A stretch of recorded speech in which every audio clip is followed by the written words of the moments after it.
Hello tout le monde, nous sommes le samedi 14 avril, donc je suis de retour pour un nouvel update lecture.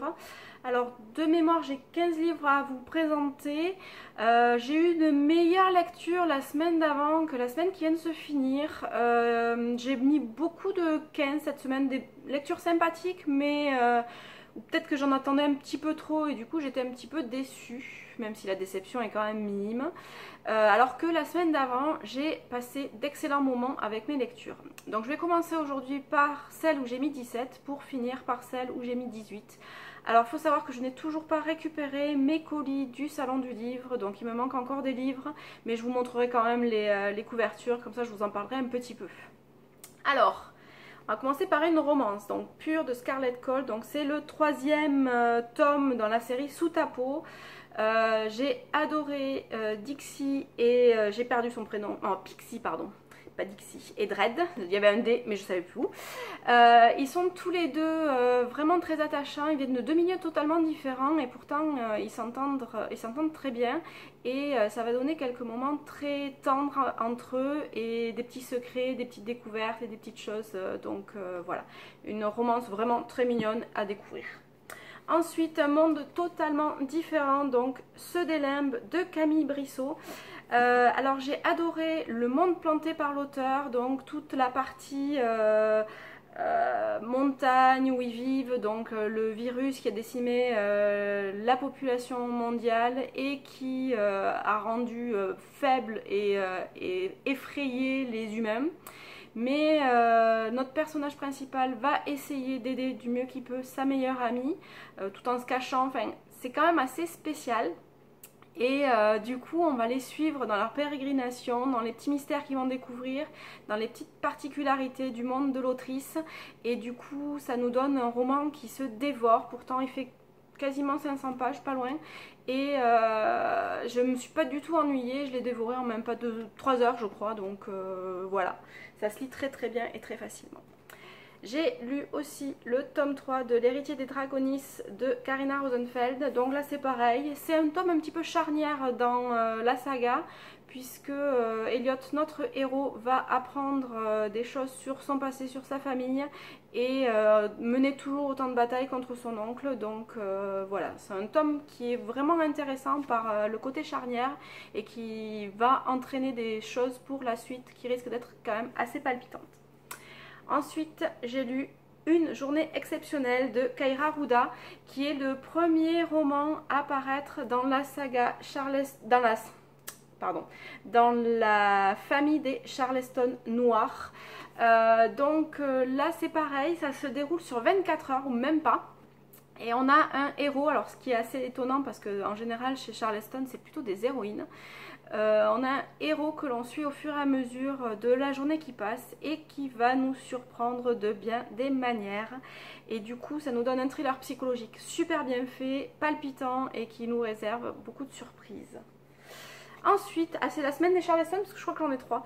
La lanceuse de couteau de Eve Borelli. Là aussi, c'est un monde qui est vraiment super bien fait. Donc, on est dans le monde du cirque et l'héroïne n'est pas d'accord avec ce que lui demande son père, ce que lui fait vivre son père, et elle va partir vers de nouveaux horizons pour vraiment s'accomplir.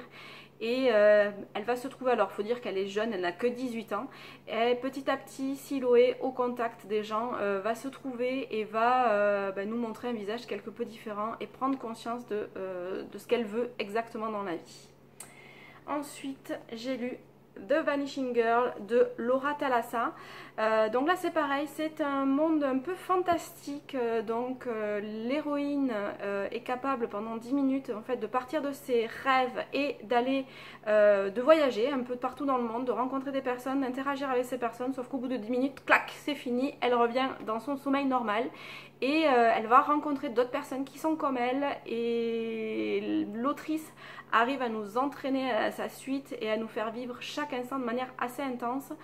Et la fin est assez frustrante, je dois dire. Il me tarde vraiment de lire la suite. Ensuite, un tome 2, donc L'Oracle de Tracy Chee. alors Shy, je sais pas comment on dit. C'est pareil, j'avais beaucoup aimé le tome 1 de la lectrice et ce tome 2 nous réserve plein de surprises, plein de rebondissements, des personnages qui ont énormément évolué, un peu de violence aussi, il y a des moments c'est assez intense. Et là aussi la fin, alors cette histoire de livre, de petits secrets, tout de famille, je suis vraiment très curieuse de lire la suite et de voir ce que l'autrice va nous réserver. Ensuite j'ai lu le tome 2 de Covenant de Jennifer Armentrout. Alors faut dire qu'il y a 3 semaines j'étais avec elle, donc voilà, et c'est un tome 2 qui s'éloigne du tome 1 par le contexte un petit peu, mais qui là aussi va nous réserver quelques surprises. L'héroïne Alex est toujours aussi badass, elle est à fond dans ce qu'elle fait, dans ce qu'elle dit, et le final, franchement, je pense que je pourrais bien tuer quelques petites personnes. Mais bon, comme je me suis spoilée sur la suite, je sais comment ça va se passer après, donc ça va encore. J'ai lu La Vallée des Oranges de Béatrice Courteau, donc, qui est une saga familiale où l'héroïne Anaïs va partir à la recherche du passé de son arrière-grand-mère suite à la découverte dans les combles d'un hôtel à Marseille en réfection, une boîte où en fait elle apprend que sa grand-mère a été mariée une première fois, et son arrière-grand-mère pardon. Et du coup elle va essayer de comprendre, donc pour ça elle va aller à Majorque et je dois dire que j'y serais bien allée avec elle. J'ai d'ailleurs en rédigeant ma chronique regardé un petit peu le prix des billets d'avion, il y a des vols directs depuis Toulouse et les logements que je pourrais avoir là-bas. Peut-être éventuellement un voyage pour l'année prochaine, allez savoir. Mais en tout cas, c'est une saga familiale qui nous fait voyager, où l'humain est très fort et où la plume de l'autrice nous permet vraiment de ressentir tout ce que Anaïs ressent, tout ce que Magda, son arrière-grand-mère, a vécu avec toute la partie historique sur la guerre civile en Espagne. Et c'est franchement super bien fait, super addictif et vraiment génial. Donc un livre à découvrir. J'ai lu une petite BD jeunesse, Ruby et sa clique, donc c'est très mignon. Alors on va découvrir un petit peu Ruby qui est humaine et qui va vivre des choses assez fantastiques dans l'espace où elle est envoyée bien malgré elle. Et c'est mignon, c'est marrant et Ruby est une petite jeune fille vraiment très sympathique.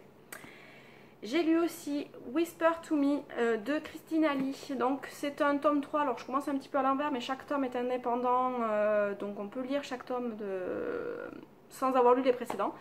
Et là les personnages c'est pareil, c'est une romance très mignonne, les personnages ont des difficultés, vont apprendre à les traverser, ils se connaissent depuis l'enfance et ce qui va donner des moments assez tendres, assez marrants, assez tristes aussi et du coup ils ont su me toucher tous les deux, ils sont vraiment trop mignons.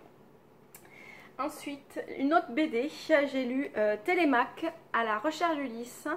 C'est très marrant, je l'ai dévoré en une petite demi-heure ce matin. Les dessins sont franchement super bien faits. Je vais vous montrer un petit peu ça.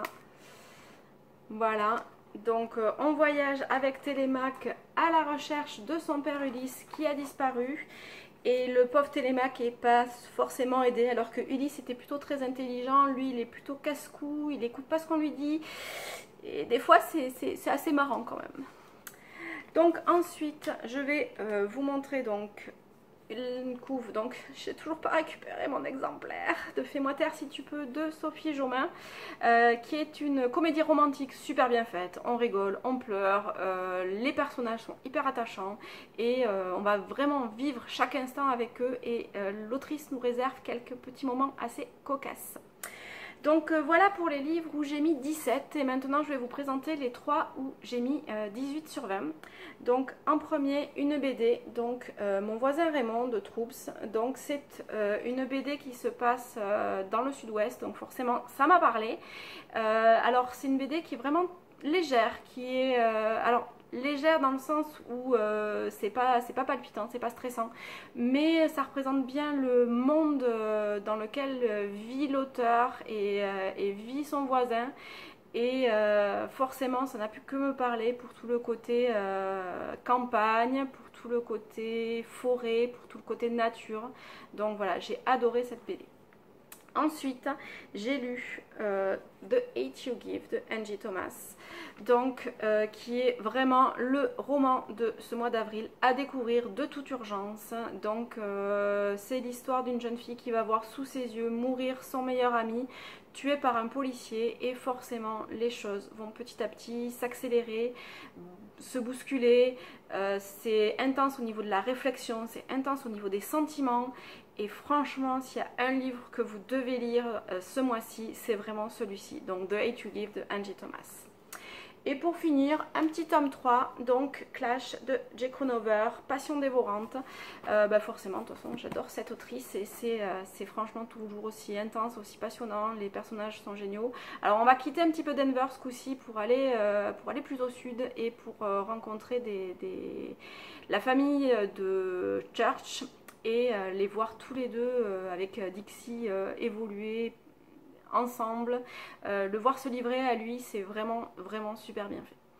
Donc voilà, une petite dizaine de minutes pour une quinzaine de livres que je vous ai présentés. N'hésitez pas à me dire ce qui vous tente, ce que vous avez déjà découvert, ce que vous n'avez pas du tout aimé, parce qu'après tout, chacun a son opinion.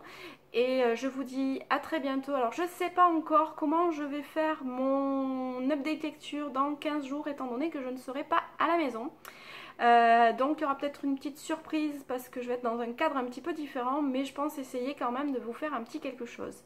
Donc voilà, je vous dis à très bientôt, un très bon week-end et une très bonne journée. Bye bye.